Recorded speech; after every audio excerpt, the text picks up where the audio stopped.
Hello student welcome to our channel.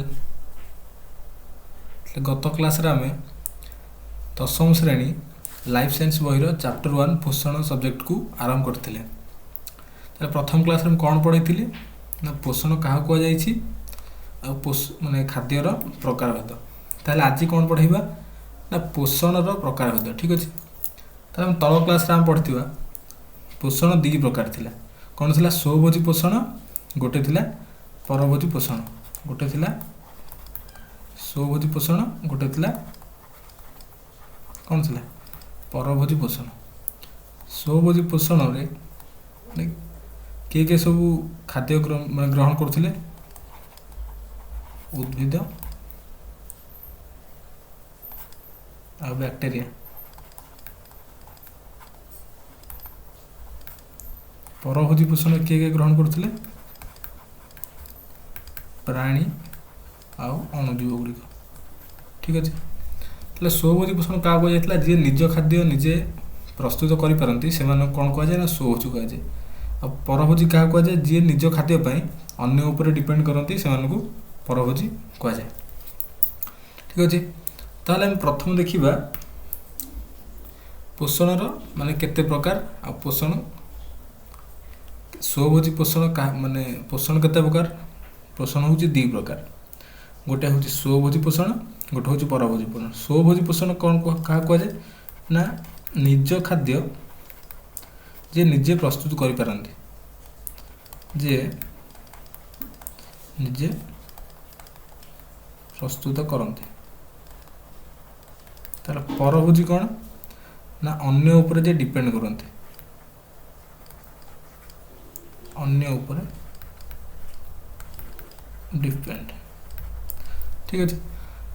ताहले परभोजी पोषण भी चारि प्रकार।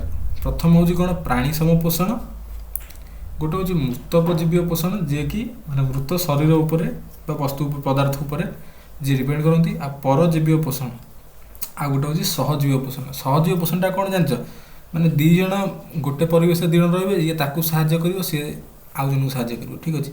उभय मान दी सांग। ठीक अच्छे। देन आसला स्वभोजी पोषण क्या कहुए? ठीक अच्छे। स्वभोजी पोषण क्या कहुए ना जो जीव मैंने निज खाद्य निजे प्रस्तुत करें से स्वभोजी कहुए। जमी मुझे कहली जो मैंने निज खाद्य निजे प्रस्तुत करें से स्वभोजी कहुए। ठीक अच्छे। आम जेनेराली कौन कहू ना ग्रीन प्लांट गुड़ाक से निज खाद्य निजे प्रस्तुत करें, तेणु से हूँ स्वभोजी। तेणु कहते गछ निज खाद्य निजे प्रस्तुत कै। ठीक अच्छे। ये सेमती लिखाई पत्र हरित बा सबुज कणा थिबा समस्त उद्भिद नीलहरित शैवाल सूर्यकिरण और जल अंगारकाम्ल मध्य संजोग करी श्वेतसार प्रस्तुत करते। ताहले कार्बोहाइड्रेट प्रस्तुत करती क्यों मैंने ना पत्र हरित थिबा सबुज कणिका थिबा समस्त उद्भिद माने गछ आउ नीलहरित शैवाल बैक्टेरिया जोटा। ठीक अच्छे। से माने कौन करती ना अंगारकाम्ल आउ जल सूर्यकिरण मध्य प्रतिक्रिया करी श्वेतसार प्रस्तुत करें। यही प्रक्रिया कौन कहुए? आलोक शोषण प्रक्रिया कहुए। ठीक अच्छे। देन आसला कौन आसला ना नाइट्रेट प्रस्तुतकारी बैक्टेरिया और गंधक बैक्टेरिया परी केतक रसायन श्लेषण बैक्टेरिया एक विशेष अजैव रासायनिक प्रक्रिया मिलुथिबा रासायनिक शक्ति संग्रह करथांती। ठीक अच्छे। ताहले कौन करती नाइट्रेट प्रस्तुतकारी बैक्टेरिया गंधक बैक्टेरिया कौन करती गोटे रसायन श्लेषण माने एमाने हूँ रसायन श्लेषण बैक्टेरिया। ठीक अच्छे। एमाने गोटे रासायनिक पदार्थ निजर खाद्य प्रस्तुत कर एमाने कौन कहुए ना एमाने ये जो प्रक्रिया कौन कहुए ना रसायन श्लेषण कहुए। ठीक अच्छे। ये एग्जांपल देखिए गोटे लिखाई माने कार्बन डाइऑक्साइड 6 कार्बन डाइऑक्साइड 12 जलअणु क्लोरोफिल आ एंजाइम रो उपस्थिति रे मिनराल रो उपस्थिति रे कौन करछि ना ग्लूकोज तैयार करछन्ती। एटा हूँ ग्लूकोज रो सिंबल। ठीक अच्छे। ग्लूकोज आउ जल प्लस ऑक्सीजन। ठीक अच्छे। आम परिवेश जो ऑक्सीजन आसुनी यही माने इक्वेशन रु आमको मिलुची ऑक्सीजन मिलुची। ठीक अच्छे। गछ ठारू एटारू आम जल भी मिलुची। ठीक है। जल भी मिलुची आ ऑक्सीजन मिलुची यही देन आसला जो रसायन श्लेषण कहुई एटा कौन नाइट्रिफाइंग बैक्टेरिया जो मैंने। ठीक अच्छे। से कौन करती ना एमोनिया आउ ऑक्सीजन को रिएक्शन करी कौन दियंती ना नाइट्रस ऑक्साइड दियंती। ठीक अछि एटा एटा एटा जो नाइट्रस ऑक्साइड दियंती आ कौन दियंती जल दियंती आ शक्ति दियंती। ठीक अछि से माने माने प्रक्रिया रे निजर खाद्य निजे प्रस्तुत करंती। देन आइला आ गोटे कौन जे सल्फर बैक्टेरिया कौन करे ना हाइड्रोजन सल्फाइड जोटा। ठीक अछि एटा हाइड्रोजन सल्फाइड कौन करे ना ऑक्सीजन सहित रिएक्शन करे कौन दिए ना जल दिए आ सल्फर दवा सहित कौन दिए ना एनर्जी माने क्रिएट करे। तेणु ये भी गोटे स्वभोजी पोषण गोटे माने उदाहरण। देन आसला परभोजी पोषण। ठीक अछि परभोजी पोषण कौन परभोजी पोषण जमती कहली निज खाद्य निजे प्रस्तुत न कर पारि अन्य प्राणी बा उद्भिद उपर जो डिपेंड करती से कौन कह ना परभोजी कह जाए। ठीक है जमी आम कौन निज खाद्य निजे प्रस्तुत कर पार्छु कि आम माने गछ उपर डिपेंड करछु आउ जीवजंतु उपर डिपेंड करछु सेमती सेठी कौन लिखाई ना जो जीव मैंने निज खाद्य निजे प्रस्तुत न कर पारि पोषण पाई अन्य प्राणी बा उद्भिद उपर निर्भर करती से परभोजी कह जाए। ठीक अच्छे देन आसला समस्त प्राणी। ठीक अच्छे समस्त प्राणी कहीं भी क्या पाखे भी आम कौन क्लोरोफिल ना जे माने सबुज कणिका ना जे से निज खाद्य निज प्रस्तुत कर समस्त प्राणी मल्लांग निर्मूली देखते निर्मूल लता जोटा गछ उपर जोटा माने साप भाया जो जोड़ा पड़ी था ग्रीन ग्रीन कलर गुड़ा निर्मूली राफ्लेसिया आदि परजीवी उद्भिद कबक और अधिकांश बैक्टेरिया परभोजी होता। ठीक अच्छे ये परभोजी पोषण द्वारा निजर पोषण संपूर्ण करते यही जीव मान पोषण प्रणाली को परभोजी पोषण कह जाए। यही टाइप पोषण कौन कला ना परभोजी पोषण कहगला। तापर कौन कही ना परभोजी पोषण को भी चारि भाग विभक्त कराई। ठीक अच्छे कौन कौन ना प्राणी सम पोषण देन कौन मूर्तपजीवीय पोषण आ गोटे कौन ना परजीवीय पोषण आ गोटे हूँ सहजीवीय पोषण।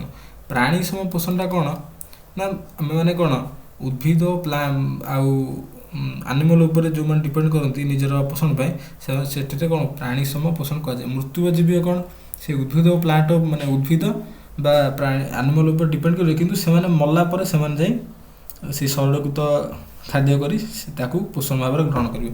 आ परजीवी पोषण कौन ना जितेबाला जीवंत अवस्था प्राणी कि उद्भिद जीवंत अवस्था थिला बेले जो मैंने से खाद्य आहरण करते से परजीवी पोषण कह जाए। आ सहजीवी कौन दी जन गोटे परिवेश माने दीटा कौन प्राणी बास करथिबे सी जनक उपर डिपेंड कर जड़े जनक उपर डिपेंड करी निजर खाद्य प्रस्तुत करथिबो उभय उपर डिपेंड करी निजर खाद्य प्रस्तुत करथिबे। देन आसला कौन प्राणी सम पोषण क्या कहला। ठीक अच्छे ताले प्राणी सम पोषण क्या कह जाए। प्राणी सम पोषण मुझे जमी कहली परजीवी प्राणी को छाड़ी अन्य समस्त प्राणी यही प्रणाली अन्य उद्भिद और प्राणी को संपूर्ण अथवा आंशिक भाव में खाद्य रूपे ग्रहण करता है। माने यहाँ परजीवी प्राणी कौन कहले परजीवी कौन जो से बंची थी जितेबाला से रेगुलार माने मरवा पर्यंत रेगुलार से खाद्य ग्रहण करता किंतु प्राणी संपोषण कौन करे कि आम कौन करुचु गोटे जिनस को मारुचु खाई दौचु। ठीक अच्छे बाघ भालू जी भी हो से कौन गोटे जिन मारिकिना खाऊँ कि ना। ठीक अच्छे आम कौन परजीवी कि आम परजीवी नुह आम प्राणी सब पोषण द्वारा आम खाद्य ग्रहण करुचु। देन आसला परिपाक पर सरलीकृत खाद्यर आत्मीकरण बा आसिमिलेसन बा अंतग्रहण होता है। ठीक अच्छे आम जो खाद्य खाई सारी खाद्य कौन हो आम पाकस्थल की जाए सेठी सरलीकृत हो शरीर में रक्त द्वारा सब आम शरीर में माने यूज हो। देन कौन आसला यह शरीर गठन और शरीर को कार्यक्षम कराइबारे सहायक होता है। खाद्य खाइबा द्वारा कौन हुए ना ग्लूकोज मिले ग्लूकोज ऑक्सीजन सहित रिएक्शन करी आम कौन दे माने आमको शक्ति दे था। ठीक अच्छे शक्ति आ जल दे था अंगारकाम्ल द्वारा सृष्टि होता है। यह आम शरीर कार्यक्षम कराइबारे साहाय्य कर कि नहीं। ठीक अच्छे तेरे कौन लिखाई ना मनुष्य पशु एमिबा भली जीव यही प्रकार पोषण द्वारा खाद्य ग्रहण करते। मनुष्य पशु और एमिबा भली यही जीव यही पोषण द्वारा खाद्य ग्रहण करते आम माने प्राणी सम पोषण द्वारा खाद्य ग्रहण कर। देन आसला मूर्तपजीवी पोषण।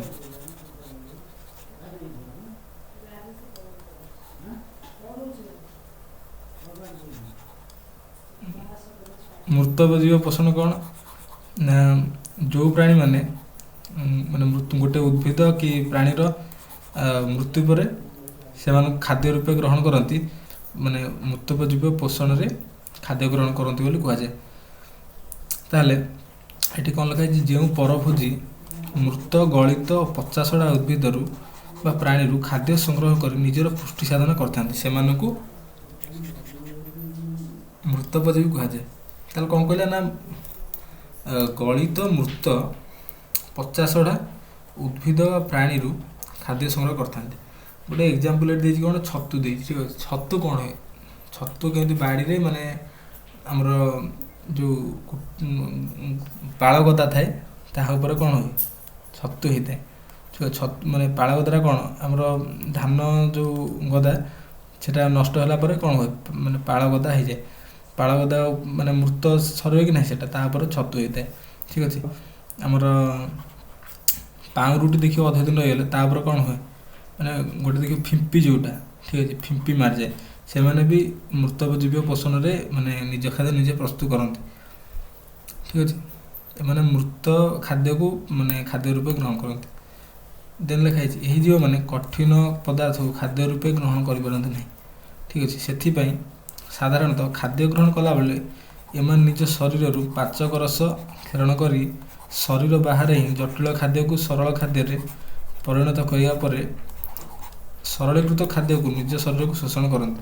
ଏମାନେ କ'ଣ କରନ୍ତି, ମାନେ ଛତୁ କ'ଣ କରେ, ଏଇଟା ଧର ଗୋଟେ ବନିଛି ଗୋଟେ ସର୍ଫେସ୍, ଠିକ୍ ଅଛି, ଉପରେ ଛତୁ ହେଇଛି।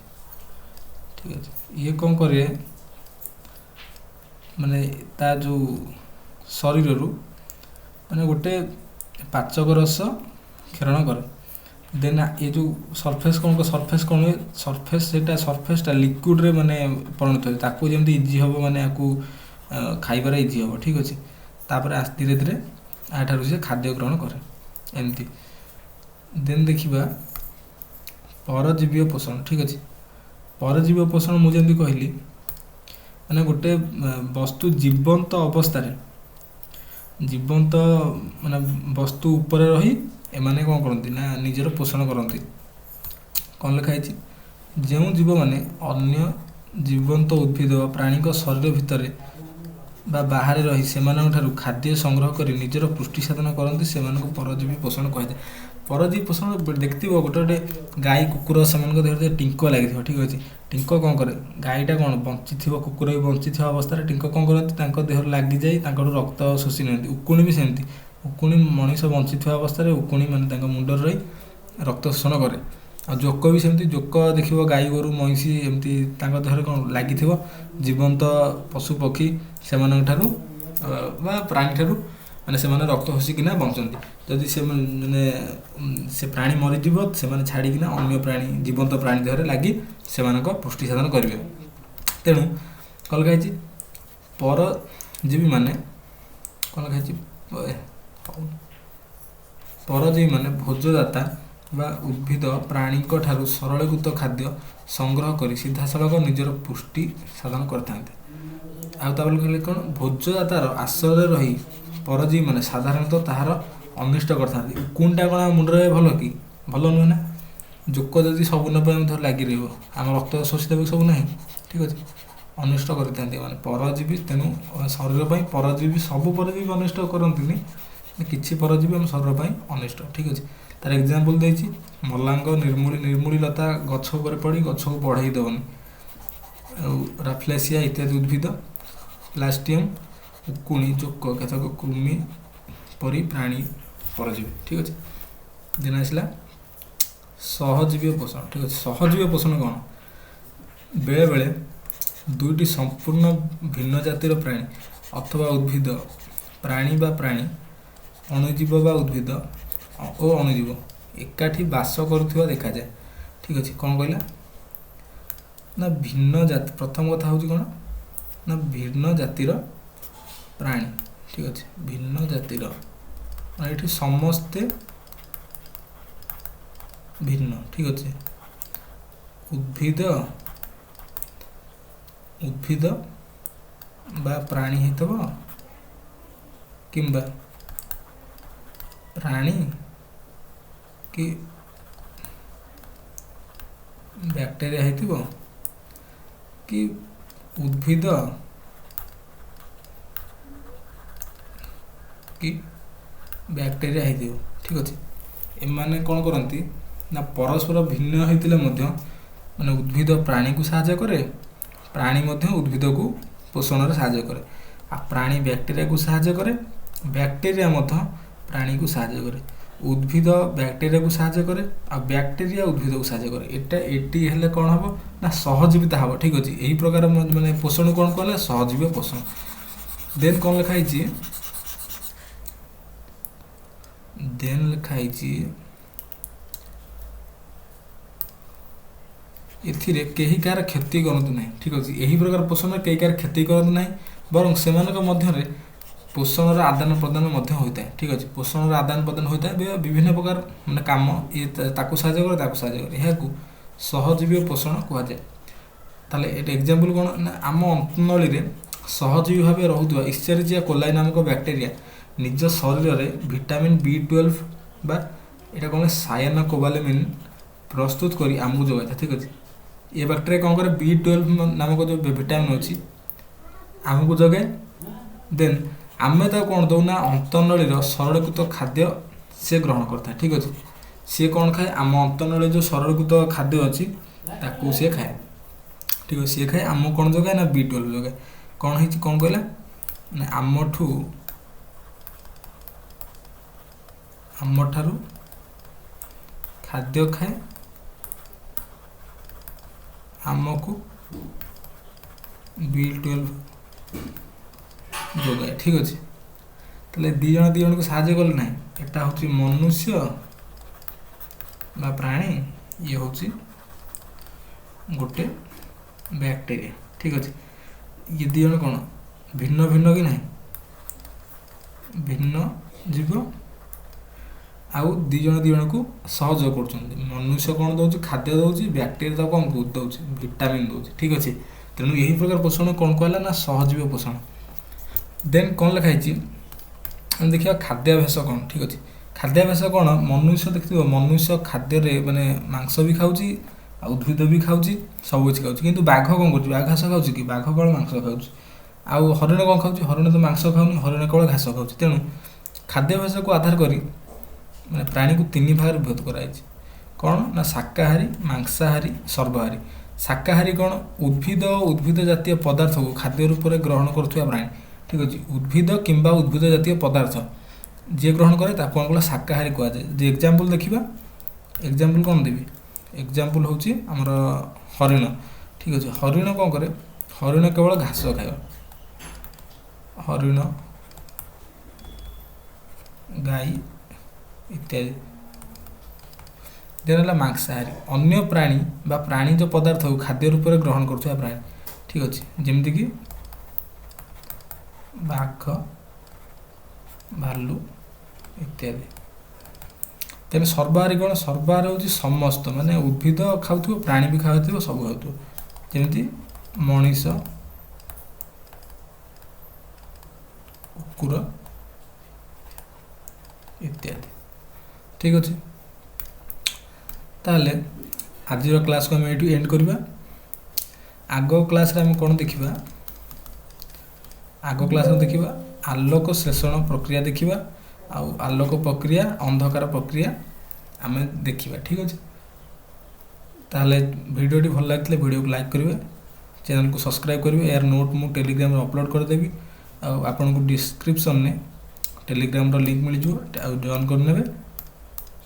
आज धन्यवाद जय जगन्नाथ।